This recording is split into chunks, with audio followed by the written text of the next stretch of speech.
In 1979, 007 went to space. And in the film's final moments, as he floated in zero gravity with the brilliant and beautiful Dr. Holly Goodhead, the world witnessed one of the most bizarre scenes in Bond history, a full-blown space sex sequence. It was cheeky, it was campy, and it was very, very Bond. But what if we told you that the actress playing Goodhead was hiding something under that skin-tight NASA suit? Something the crew had to work around. Something that added a whole new layer to that steamy scene. Stick around, because this story is wilder than you think. Moonraker was the 11th James Bond film, and the 4th to star Roger Moore as 007. The film was directed by Lois Gilbert, no stranger to the franchise, having already helmed You Only Live Twice and The Spy Who Loved Me. Originally, the next Bond film was supposed to be For Your Eyes Only, but then a little movie called Star Wars happened, and suddenly space was the place. So the producers pivoted. Out with Cold War intrigue, in with laser guns and space shuttles. The plot? Classic Bond, only in zero gravity. A space shuttle is hijacked midair, and Bond is sent to investigate. His mission takes him to Hugo Drax, a megalomaniacal billionaire who wants to wipe out humanity and start a new civilization in space. Drax is played with smug menace by French actor Michael Lonsdale, who delivered lines like he was sipping cognac mid-sentence. Along the way, Bond joins forces with Dr. Holly Goodhead, a scientist, astronaut, and CIA agent played by Lois Chiles. She's smart, capable, and not afraid to challenge 007's innuendos with some biting wit of her own. Lois brought a cool, elegant presence to the role, but getting there wasn't easy.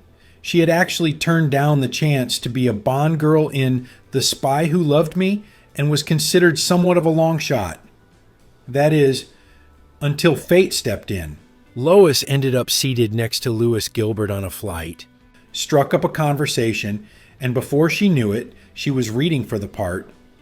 Interestingly, she had taken a break from acting to grieve the loss of her younger brother, and Moonraker marked her return to the screen, a fact that gave her performance an added layer of poise and seriousness.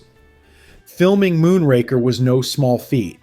It was the most expensive Bond film to date, with a budget that ballooned to $34 million, more than double the previous installment.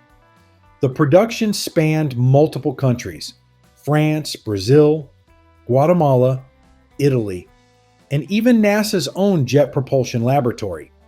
For the space sequences, they used elaborate miniatures, forced perspective, and some of the most ambitious visual effects of the era. The zero-gravity lovemaking, achieved using wire rigs and rotating sets.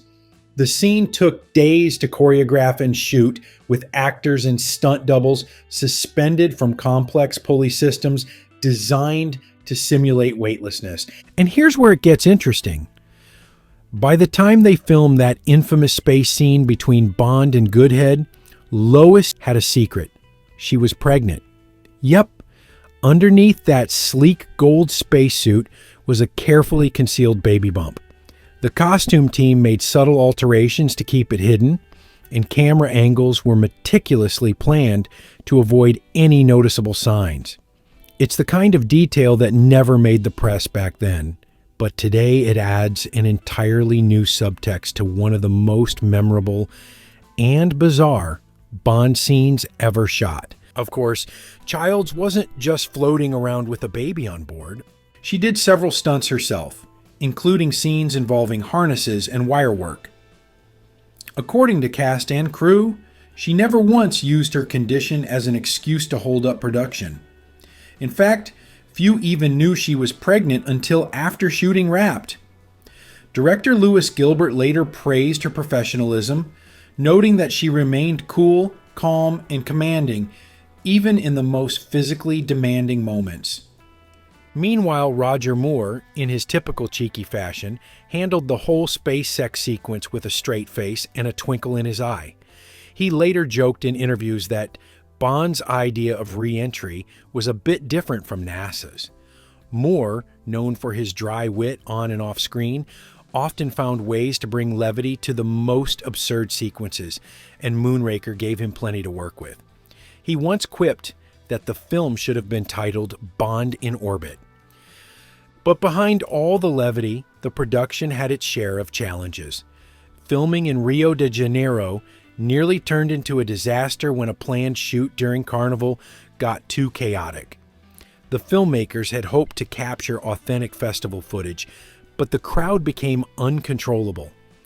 At one point, Moore was mobbed by fans and had to be escorted away by security.